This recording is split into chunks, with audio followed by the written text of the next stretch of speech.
بسم اللہ الرحمن الرحیم۔ محاسبہ نفس کے لیے میں اختصار کے ساتھ 10 نکاتی لائے عمل سامعین کی خدمت میں پیش کرنا چاہتا ہوں۔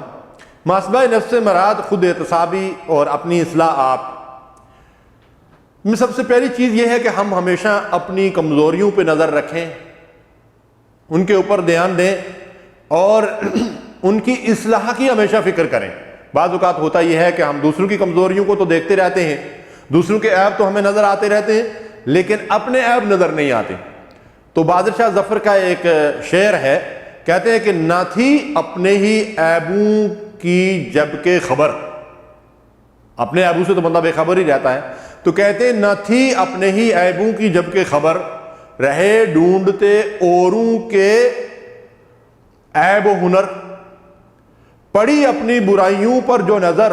تو نگاہ میں کوئی برا نہ رہا۔ تو پہلا نسخہ یہ ہے کہ ہم ہمیشہ اپنے عیوب، اپنی خامیوں اور اپنی کمزوریوں پہ نظر رکھیں اور ان کی اصلاح کی ہمیشہ فکر کریں۔ دوسری بات یہ ہے کہ فرائض کی پابندی اور کبائر سے اجتناب۔ اللہ تعالیٰ نے جو چیزیں ہم پہ فرض کی ہیں، 5 وقت کی نماز ہے، صاحب مال ہیں تو زکوٰۃ فرض کی ہے، رمضان کے روزے فرض کیے ہیں، صاحب استطاعت ہیں تو حج ہم پر فرض کیا ہے، اور بندوں کے جو حقوق ہیں، یعنی جو فرائض اللہ نے ہم پر عائد کیے ہیں ان کو پورا کریں، اور کبائر سے یعنی کبیرہ گناہوں سے، اللہ کی نافرمانیوں سے اپنے آپ کو بچائیں۔ قرآن مجید کی تلاوت اور کثرت سے موت کی یاد۔ نبی صلی اللہ علیہ وسلم نے فرمایا کہ یہ 2 ذریعے ہیں جن کے ذریعے سے دلوں کا زنگ دور ہوتا ہے۔ مثلا آپ نے فرمایا کہ جس طرح لوہے کو پانی لگنے سے زنگ لگتا ہے، اس طرح دل بھی گناہوں سے زنگ آلود ہو جاتے ہیں۔ آپ سے پوچھا گیا کہ اس زنگ کو دور کیسے کیا جائے؟ وما جلاؤ یا رسول اللہ صلی اللہ علیہ وسلم، اس کو سائیکل کرنے کا، اس زنگ کو دور کرنے کا طریقہ کیا ہے؟ تو آپ نے فرمایا کثرت سے قرآن کی تلاوت اور موت کی یاد۔ دیکھیے جب ہم قرآن پڑھتے ہیں اور یہ کلام الہی ہے تو اللہ تعالیٰ قرآن میں فرماتا ہے کہ جو لوگ قرآنی آیات میں غور و تدبر کرتے ہیں تو یہ قرآن ان کے رونگٹے کھڑے کر دیتا ہے۔ اس قرآن مجید کی تلاوت، اس کی آیات میں غور و فکر کے ذریعے سے دلوں کا زنگ جو ہے وہ دور ہوتا ہے۔ موت کو ہم کثرت سے یاد کیا کریں۔ فَأَكْثِرُوا ذِكْرَ حَادِمِ اللَّذَّاتِ الْمَوْتِ، کہ یہ دنیا کے مزوں کو، دنیا کی لذتوں کو توڑنے والی چیز ہے۔ تو اس ذریعے سے ہمارا تزکیہ نفس ہوتا ہے، اپنے نفس کا ہم محاسبہ کریں اور اس بات کو یاد رکھیں کہ موت کے بعد میں نے کہاں جانا ہے۔ قبر کی منزلیں ہیں، آخرت کی منزلیں ہیں، میدان حشر ہے، جہنم کا عذاب ہے، پلسرات ہے۔ اللہ تبارک و تعالیٰ ان سارے عذابوں سے ہمیں محفوظ رکھے اور اللہ تبارک و تعالیٰ ہمیں اپنی رضا اور جنت نصیب کرے۔ اس کے بعد ہم قبروں کی زیارت اور جنازے میں شرکت کے ذریعے سے اپنے نفس کا محاسبہ کریں کہ یہ 2 بھی بڑے کارگر نسخے ہیں کہ نبی صلی اللہ علیہ وسلم نے فرمایا کہ میں نے تمہیں قبروں کی زیارت سے منع فرمایا تھا، لیکن اب تم قبروں کی زیارت کیا کرو، مردوں کے لیے بخشش و مغفرت کی دعا کرو اور خود اپنے لیے وہاں عبرت حاصل کرو کہ اس شہر خاموشوں کے اندر کیسی کیسی ہستیاں جو ہیں مٹی کے ڈھیر نیچے جو ہے وہ دبی ہوئی ہیں۔ میں نے بھی اسی قبر کے اندر آنا ہے تاکہ اس قبر کے بعد کی تیاری کا جو ہے وہ تمہیں موقع ملے۔ اور اسی طرح فرمایا کہ جنازوں کے اندر شرکت کیا کرو، اس کا بڑا اجر و ثواب بھی ہے اور اس کے ذریعے سے انسان جو ہے وہ اپنے نفس کا محاسبہ بھی جو ہے وہ بہتر انداز سے کر سکتا ہے۔ پھر جو دینی اجتماعات ہوتے ہیں، درس قرآن اور درس حدیث کی محفلیں ہوتی ہیں، ان میں آدمی بیٹھتا ہے اور تذکیر اور یاد دہانی ہوتی ہے، قرآن اور حدیث سنائے جاتے ہیں، بزرگوں کے اور صحابہ کرام کے واقعات بیان کیے جاتے ہیں، تو ایمان کو تقویت ملتی ہے اور نفسانی خواہشات جو ہیں وہ کمزور ہوتی ہیں اور آدمی اس ذریعے سے جو ہے وہ اپنے نفس کا محاسبہ کرتا ہے اور اپنے ایمان کو تازہ کرتا ہے۔ پھر یہ کہ ایک اور بڑا کارگر نسخہ ہے جس کے ذریعے سے ہم اپنے نفس کو شریعت کی لگام ڈال سکتے ہیں، اور وہ یہ ہے کہ دین کے معاملے میں ہم اپنے سے آگے والوں پر نظر رکھیں اور دنیا کے معاملے میں اپنے سے نیچے والوں کو دیکھا کریں، جیسا کہ نبی صلی اللہ علیہ وسلم نے فرمایا جب ہم دین کے معاملے میں اپنے سے آگے والوں کو دیکھیں گے تو ہم ان سے آگے بڑھنے کی کوشش کریں گے اور نیکی میں سبقت کی جو ہے وہ کیفیت اندر پیدا ہوگی، اور جب دنیا کے معاملے میں اپنے سے نیچے والوں کو دیکھیں گے تو الحمدللہ شکر کا جذبہ جو ہے وہ پیدا ہوگا۔ لیکن معاملہ اس کے برعکس ہو رہا ہے، ہم دین کے معاملے میں تو تھوڑے پر بھی قناعت کر لیتے ہیں اور دنیا کے معاملے میں جو حریص ہوتے ہیں اور جو ہم سے آگے بڑھا ہوا اس کی طرف دیکھتے ہیں اور پھر دنیا کی دوڑ کے اندر لگ جاتے ہیں۔ اسی طرح اگر ہم اسپتالوں، شفاخانوں اور گھروں کے اندر مریضوں کی عیادت کریں تو بڑے اجر و ثواب کا ذریعہ بھی ہے، اور اس کے ذریعے سے جو ہے وہ محاسبہ نفس کا بھی ہمیں موقع ملتا ہے۔ دیکھیے ہم جب کسی مریض کی عیادت کے لیے جاتے ہیں تو نبی صلی اللہ علیہ وسلم فرماتے ہیں کہ صبح کے وقت کسی مریض کی عیادت کرنے والا جو ہے 70,000 فرشتے شام تک اس کے لیے مغفرت کی دعائیں کرتے رہتے ہیں، اور شام کو عیادت کرنے والے کے لیے صبح تک 70,000 فرشتے اس کے لیے مغفرت کی دعائیں کرتے رہتے ہیں۔ تو اس ذریعے سے بھی ہم نفس کا جو ہے وہ محاسبہ کریں، اور یہ دیکھیں کہ جو لوگ آج بستروں کے اوپر یا اسپتالوں میں کہیں پڑے ہوئے ہیں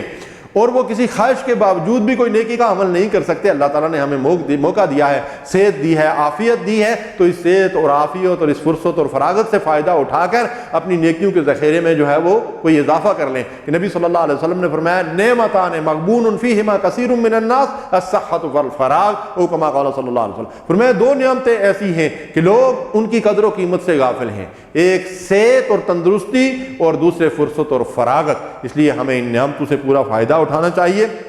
اسی طرح ہمیں ایک اور بڑی اہم چیز ہے جو نبی صلی اللہ علیہ وسلم نے ہدایت فرمائی ہے کہ ہم لا یعنی اور بے مقصد چیزوں سے جو وہ کنارہ کشی اختیار کر لیں۔ اللہ کے نبی صلی اللہ علیہ وسلم نے فرمایا من حسن اسلام المرء ترکہ ما لا یعنی، آدمی کے اسلام کی خوبی اس چیز میں ہے کہ وہ لا یعنی کاموں سے دستبردار ہو جائے، فضول بیٹھ کر قصے، کہانیاں، لطیفہ گوئی، فلمیں دیکھنا، گانے سننا، اپنے وقت کو ضائع کرنا، اور ایسی چیزوں کے اندر جو ہے وہ اپنے وقت کو ضائع کرنا جس کا کوئی دنیاوی اور اخروی فائدہ نہیں ہے۔ تو اگر ہم لا یعنی اور بے مقصد چیزوں سے دستبردار ہو جائیں، اور اس حوالے سے میں پھر اپنی بات کو دہراؤں گا،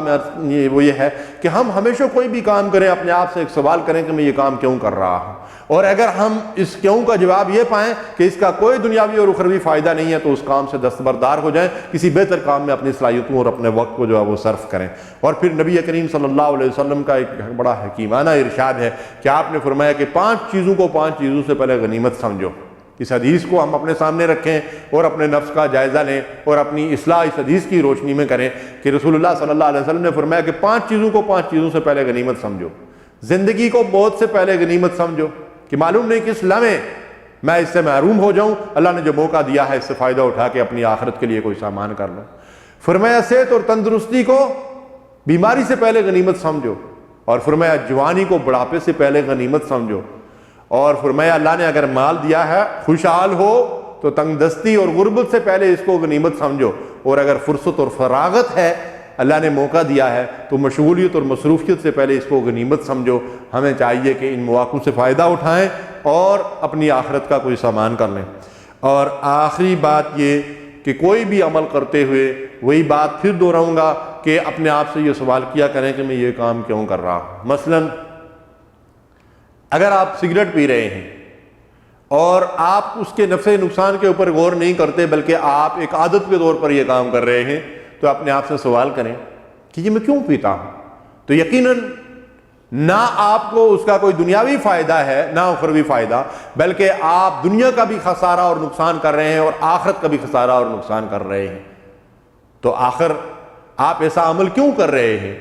جس میں آپ دنیا میں بھی اپنا نقصان کر رہے ہیں اور آخرت میں بھی اللہ کے سامنے اس کی جواب دہی کرنی پڑے گی کہ اللہ کی امانت و مال جو آپ کے پاس ہے اس کے اندر بددیانتی اور خیانت کر رہے ہیں، جسم و جان کو نقصان پہنچا رہے ہیں، اللہ کے دوسرے بندوں کو اذیت کا جو ہے وہ مطلب یہ ہے کہ آپ سبب بن رہے ہیں۔ تو آپ اس بات پہ اگر غور کریں گے، اپنے آپ سے سوال کریں گے تو شاید اس مصیبت سے آپ کو چھٹکارا مل جائے۔ اللہ حاضر القیاس اسی طرح دوسرا کوئی بھی کام کرتے ہوئے آپ اپنے آپ سے سوال کریں کہ میں یہ کام کیوں کر رہا ہوں۔ اگر کیوں کا جواب یہ ملتا ہے کہ اس کام کا کوئی دنیاوی اور اخروی فائدہ نہیں ہے تو اس سے دستکش ہو جائیں، اس کو چھوڑ دیں، دستبردار ہو جائیں اور کسی دوسرے بہتر کام کے اندر اپنے وقت اور اپنی صلاحیتوں کو صرف کریں۔ اس کے ذریعے سے ہم اپنے نفس کا محاسبہ کر سکتے ہیں، اپنی اصلاح کر سکتے ہیں، اور خود احتسابی کے اس عمل کے ذریعے سے ہم اللہ کے محبوب بندوں میں شامل ہو سکتے ہیں۔ وصلی اللہ علی نبینا محمد۔